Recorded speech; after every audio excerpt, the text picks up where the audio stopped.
इंद्रा, कानविंदे म्हणजे शलाकाचे सासरचे ना? हो. हे बघ, मला माहित नाही तू त्यांच्या बरोबर काय केलंस, पण एवढं मी खात्रीने सांगू शकते की कानविंद्यांना धडा शिकवला गेलाच पाहिजे होता, आणि तो तू धडा दिलास त्यांना, याचाच खूप अभिमान आहे मला. हे बघ इंद्रा, अख्खं जग तुझ्या विरोधात असलं ना तरी सत्तू, दीपिका आणि मी नेहमी तुझ्या पाठीशी खंबीरपणे उभे असू.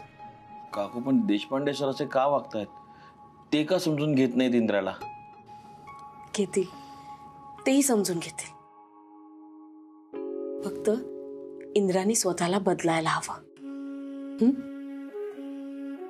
आणि तुम्ही नका टेन्शन घेऊ इंद्राजी, आपलं ठरलंय ना, आपण बाबांचं मन जिंकणार म्हणजे जिंकणार. इंद्रा, आता तू पुन्हा घरी चल. स्वतःचं आयुष्य नव्याने सुरू कर. काही संपलेलं नाहीये, उलट ही आता तुझी नव्याने सुरुवात होतीये बाळा. हा, हे बघ इंद्रा, त्या घराला तुझी खूप गरज आहे. तू गेल्यापासनं सानिका आणि कार्तिकने उच्छाद मांडलाय अगदी. तो कंपनीत जातो, तिथनं सुद्धा फोन येतो की सर खूप विचित्र वागतायत म्हणून. मी काय म्हणते, तू पुन्हा कंपनीचा कारभार हातात घे, पुन्हा आपली कंपनी मोठी कर. शेवटी तूच उभी केलीस ना कंपनी. आई, मी त्या दिवशी कंपनीचे सगळे हक्क कार्तिकच्या हातात दिले. आता मी त्या कंपनीत परत ते हक्क माझ्याकडे नाही घेऊ शकत. आणि मला खात्री आहे कार्तिकला थोडा वेळ दिला तर तो बदलेल स्वतःला. इंद्रा, अख्खं जग बदलेल पण कार्तिक बदलणार नाही. तुला माहित नाही इंद्रा,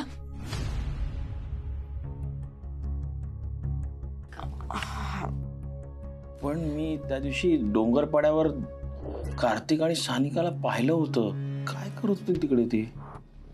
इंद्राजी, मी काय म्हणते, एकदा काकू काय म्हणतात ते ऐका तर. तुम्ही जा ना घरी परत.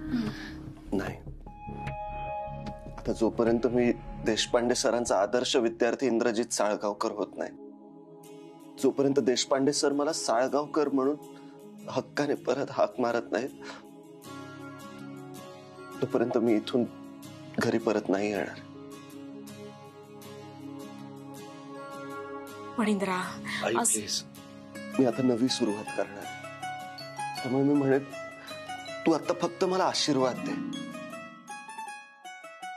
आणि मी स्वतःच्या पायावर, स्वतःच्या हिमतीवर मेहनतीने परत उभं राहून दाखव. मी स्वतःमध्ये बदल घडवेन, नवी सुरुवात करेन, देशपांडे सरांचं मन जिंकेन आणि मगच घरी परत येईन.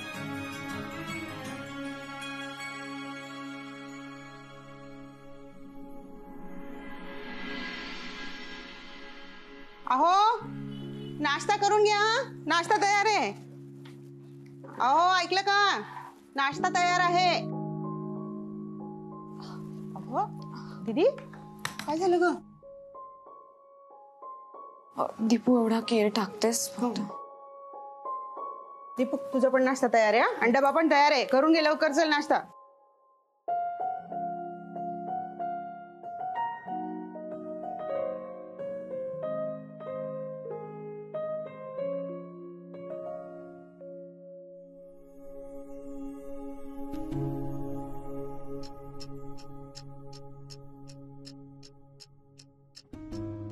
दीपू, तूच दे नाश्ता बाबांना. दीपू देती.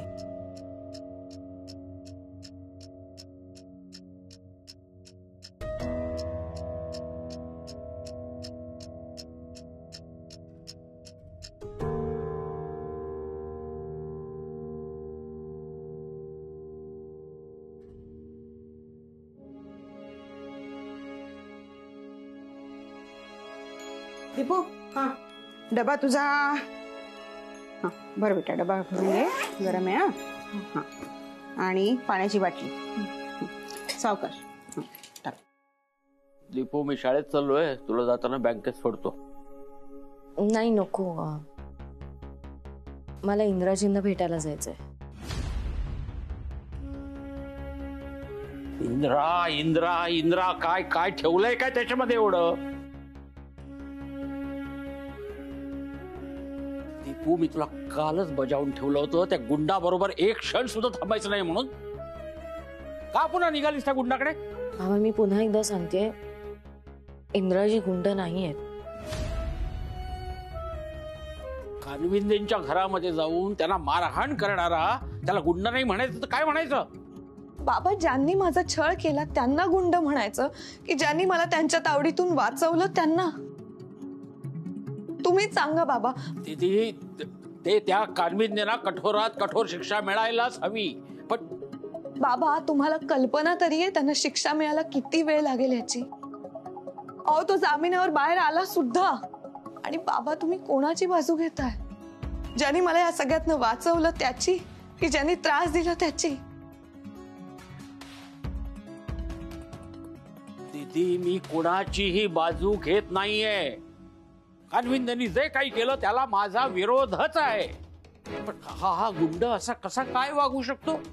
बाबा, तुम्ही आणि इंद्राजी दोघंही एकाच गोष्टीला विरोध करताय, फक्त तुमचे मार्ग वेगवेगळे आहेत. माझा मार्ग सत्य आणि अहिंसेचा आहे आणि त्या गुंडाचा मार्ग हिंसेचा आहे, जो मला कधीही मान्य होणार नाही. बाबा, मी जेव्हा कानविंदेंच्या घरी गेले होते ना, तेव्हा त्यांनी आपल्या दिदीला कोंडून ठेवलं होतं, बांधून ठेवलं होतं. डोळे उघडण्याची सुद्धा ताकद नव्हती तिच्यात. अशा वेळेस इंद्राजींनी त्यांना धडा शिकवण्यासाठी काही केलं तर काय हरकत आहे? आणि बाबा, मी पुन्हा एकदा सांगते तुम्हाला, आज फक्त त्यांच्यामुळे तुमच्या दोन्ही मुली तुमच्या डोळ्यासमोर जिवंत आहेत. अहो, ती माणसं जीव घ्यायला निघाली होती आमचा. त्या कानविंदेंना धडा शिकवायचा हा मार्ग मला मान्य आहे, पण त्या गुंडाने जो मार्ग स्वीकारला तो मला अजिबात मान्य नाही. आणि मला एक कळत नाही, एवढ्या मोठ्या गोष्टी घडून गेल्या आणि तुमच्यापैकी एकानंही मला तसं कळवलं नाही. अहो, पण मला एक सांगा, तुमच्या तत्वांपेक्षा या दोघांचा जीव महत्वाचा नाहीये का? ए मालती, तू माझे बोललो कस? दीपू त्या गुंडाच्या प्रेमात पडली हे तुला माहित होतं आणि तू ही गोष्ट माझ्यापासून लपून ठेवलीसच ना. खूप खूप मोठी चूक केलीस तू मालती. हो, चुकलं माझं. खूप मोठी चूक केली आहे मी. मला जेव्हा कळालं ना दीपू आणि साळगावकरच्या प्रेमाबद्दल, तेव्हाच मी दीपूला सांगायला हवं होतं की दीपू, बाबांना सत्य सांगण्याच्या भानगडीत पडूच नकोस. सरळ साळगावकर बरोबर पळून जा. कारण तू कितीही आणि कसंही बाबांना समजावून सांगितलंस ना, तरी त्यांच्या तत्वांपुढे त्यांना तुमचं प्रेम दिसणारच नाही. आई, मीही तुला सांगितलं होतं ना, काही झालं तरी बाबांच्या परवानगीशिवाय आम्ही दोघं लग्न करणार नाही. माझं जेवढं प्रेम इंद्राजींवर आहे ना, तेवढंच प्रेम बाबांवरही आहे.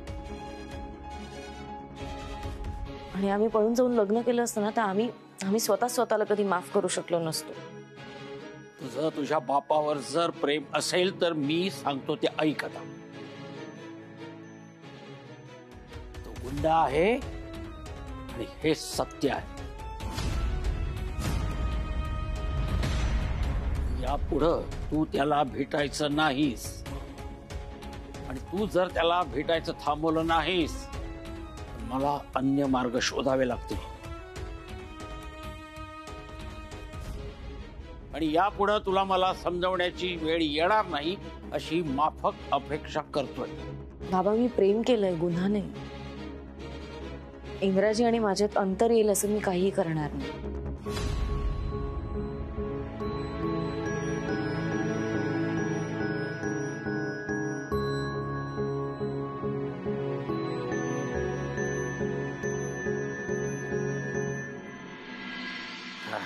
गरमागरम पोहे. वा सत्तू, सांग कसे झाले त्या?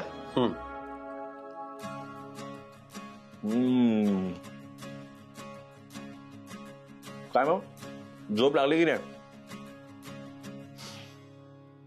कशाचं काय सत्तू, डोळे मिटण्याचा प्रयत्न केला फक्त. इंद्रा, आता ठरवलंयस ना नवीन सुरुवात करायची, मग आता सवय करून घे ना. मग आता नवीन काम कोण शोधणार आहेस? कामाचं काय यार सत्तू, काम मला मिळेलच, कारण पडेल ते काम करण्याची तयारी आहे माझी. पडेल ते काम? काय बोलतोस इंद्रा? तेवढा शिकलायस, तुला चांगली नोकरी मिळेल. हो, पण आता पण काय? सर, तुम्ही एक नवी सुरुवात करतोय आणि खूप मोठी गोष्ट आहे माझ्यासाठी. तुला तर माहितच आहे, कोणतीही नवी सुरुवात करताना मी आईसोबतच दरवेळी देशपांडे सरांच्याही पाया पडत आलोय. नेहमी जाऊन देशपांडे सरांच्या पाया पडतो आणि सर मला आशीर्वाद देतात, यशस्वी भव. आणि आजही मला असं वाटतंय की सरांच्या पाया पडावं आणि मनापासून माफी मागावी आणि म्हणावं, सर, तुमचा लाडका विद्यार्थी इंद्रजित साळगावकर आज नवीन सुरुवात करू पाहतोय. मला आशीर्वाद द्या. अरे पण आता तशी वेळ नाहीये इंद्रा. नाही सत्तू, मी आजही सरांकडे जाणार. जाऊन सरांच्या पाया पडून पुन्हा एकदा मनापासून मी माफी मागणार आणि सरांना म्हणणार, मला माफ करा, मला आशीर्वाद द्या. मला माहितीये सर आता जरी माझ्यावर रागावले असले तरी मनोमन सर मला आशीर्वाद नक्की देतील. यशस्वी भव. हे देशपांडे सर ना, मला यांचं काही कळतच नाहीये. अहिंसा अहिंसा करत बसतात. डोंगरपाड्यात जर काय वाईट घडलं असतं ना तर बरोबर आले असते साळगावकर साळगावकर करत. सत्तू, सॉरी. सत्तू यार, गेले काही दिवस मला एक गोष्ट कळत नाहीये. दीपिका मॅडम जेव्हा हॉस्पिटलमध्ये ऍडमिट होत्या तेव्हा मी मंदिरात गेलो होतो प्रार्थना करण्यासाठी. तिथे काही गुंडांनी अचानक माझ्यावर हल्ला केला. ते सगळे गुंड कोण होते, कोणाची माणसं होती, कोणी त्यांना तिथे पाठवलं होतं, काहीच कल्पना नाही. आणि आता डोंगरपाड्यामध्ये नॉर्मल रिकव्हरी करायला आम्ही गेलो होतो तर आम्ही काही करण्याआधीच पुन्हा गुंडांनी आमच्यावर हल्ला केला. अगेन ती गुंड कोण होती काय काहीच कल्पना नाही. आणि आता काल अचानक देशपांडे सरांना आपण नयन कानविंदेची धिंड काढली याबद्दल कळलं. या सगळ्या मागे नयन कानविंदेच तर नसेल ना? नाही इंद्रा, तो असता तर दिसला असता डोंगरपाड्यात. यार मग कोण असेल सत्तू या सगळ्या मागे? आणि देशपांडे सर तिकडे कसे आले? माहित नाही का असं वाटतंय, पण मी कार्तिक आणि सानिकाला डोंगरपाड्यात पाहिलंय. काय? सानिका आणि कार्तिक? नाही नाही सत्तू, कार्तिक असं काही नाही करणार. चल सोड, आता हे सगळं आवरायला हवं. दीपिका मॅडम कधी येतील? इंद्रा, तुला ऑल द बेस्ट नवीन सुरुवातीसाठी. मी पण जातो आणि कॅलेंडर घेऊन येतो. तारखेवर गोल करून ठेवायचं आहे. कशाला? अरे असं काय करतोस, आज तुझी नवीन सुरुवात आहे, मग लक्षात ठेवायला नको. चल आलो. अरे अरे पोहे तर खाऊन जा सत्तू.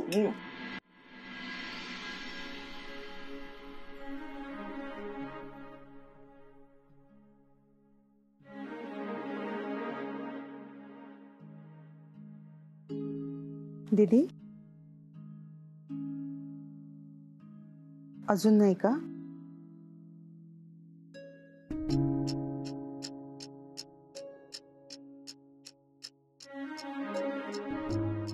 काही त्रास होतोय का?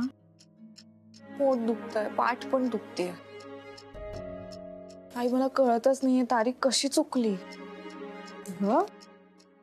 मग काय झालं?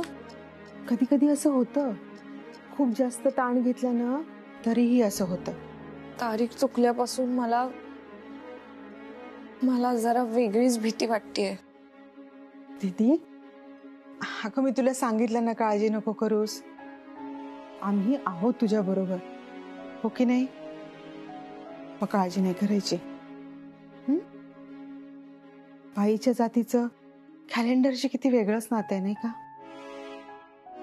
सुट्ट्यांच्या बरोबरीने हे दिवस पण बघत असते ती, नाही का?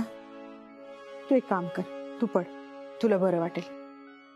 अगं पड बाळा, तुला बरं वाटेल. हा, ये ये.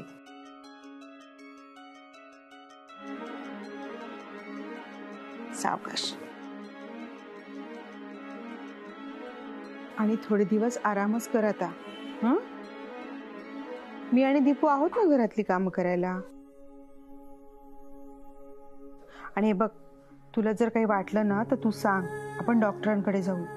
चालेल? हं? हं, काळजी नाही करायची का, अजिबात काळजी नाही करायची.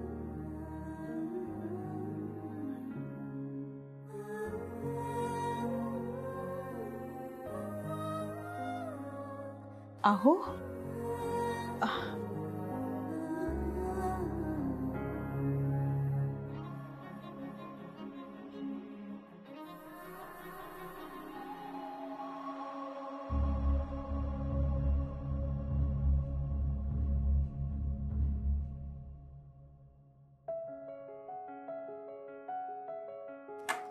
काय तुम्ही आज लवकर?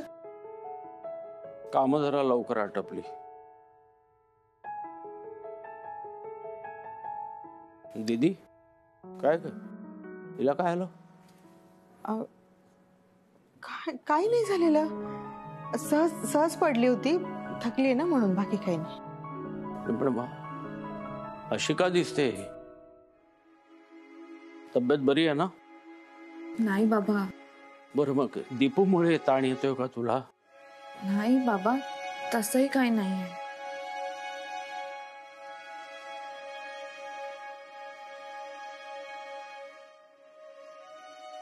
तुम्ही हातपाय धुवून घ्या, मी जेवणाची ताटं लावते.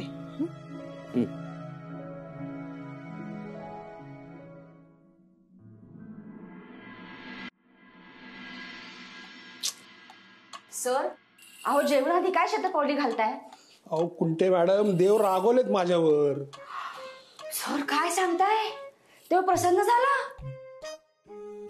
कुंटे मॅडम, सर काय हो? अहो तो देव नाही हो, आपल्या हेड ऑफिसचे देव साहेब.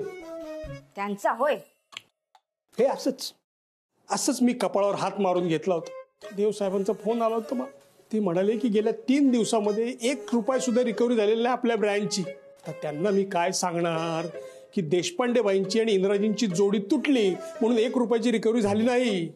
कुंटे मॅडम, काहीतरी करायला पाहिजे हो. बस ठरलं माझं, आता इंद्रालाच परत बोलून घेतो. त्यांनी जरी नोकरी सोडली असली ना तरी त्याला बोलण्याशिवाय पर्याय नाहीये दुसरा. सर माझं थोडं तरी डोकं चालवा. माझं डोकं काढायचं नाही कुंटेबाई. हो सर, त्या इंद्राने स्वतःहून जॉब सोडलाय आणि आता त्याच्या हातापाया पडून तुम्ही पुन्हा त्याला वसुलीला आणणार. सर, तरी तुम्हाला आणि मला किती त्रास दिलाय विसरलात? ते सगळं ठीक आहे हो, पण रिकव्हरी मध्ये त्यांचा हात कोणीच धरू शकत नाही. सर मग दुसरा एजंट बघा आणि त्या दीपिकाला रिकव्हरी डिपार्टमेंट मधनं दुसरीकडे टाका. सर आणि असं काय करताय? आत्ताच आपण माझ्या भाचीला म्हणजे डॉलीला रिकव्हरी मध्ये काम देऊ शकतो ना. पण त्यात एक लोचा आहे. आता काय? अहो काय त्या इंद्राबाईंना जर का कळलं ना की देशपांडेबाईंची आपण दुसऱ्या डिपार्टमेंटला बदली केली आहे तर ते पुन्हा इथं बँकेत येतील आणि माझ्या मानगुटीवर बसतील. नको.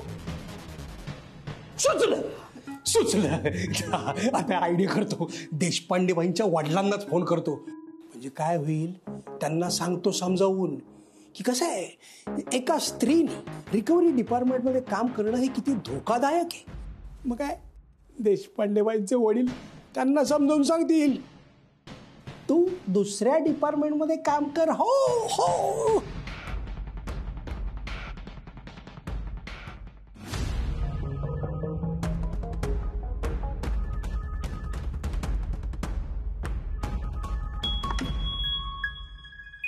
हॅलो. हा देशपांडे मास्तर. कोण बोलतोय? मी मावा Sontakke, manager from SP bank. हा सोनटक्के, बोला. मला जरा एका विषयावर तुमच्याशी बोलायचं होतं. हा बोला ना. कसं आहे की म्हणजे आता तुम्हाला कळलं असेलच की बाई माणसांनी रिकव्हरी डिपार्टमेंटला काम करणं हे किती धोकादायक आहे. म्हणजे कसं की रिस्क असते त्यात, म्हणजे डायरेक्ट गुंडांशी सामना करावा लागतो. म्हणून देशपांडेबाईंना काही त्रास व्हायला नको म्हणून मी त्यांचं डिपार्टमेंट बदलू शकतो. म्हणजे तुम्हाला चालेल ना? हो चालेल ना. हा, मग त्याविषयीच बोलण्याकरता तुम्ही अर्जंटली आज बँकेत येऊ शकता? हो येतो.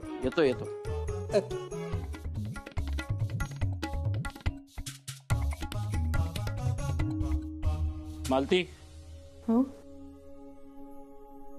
मी जरा दीपूच्या बँकेत जाऊन येतोय. का? ते दीपूला तिचं काम बदलून मिळत आहे. कसं आहे, त्या निमित्तानं ती गुंडांपासून तरी लांब राहील आणि त्यासाठी मला 100% बोलायचं आहे म्हणून बोलव. अहो पण साळगावकरनी नोकरी सोडली आहे ना आता. तरीही तिचं वसुलीचं काम थांबावं असं माझं ठाम मत आहे.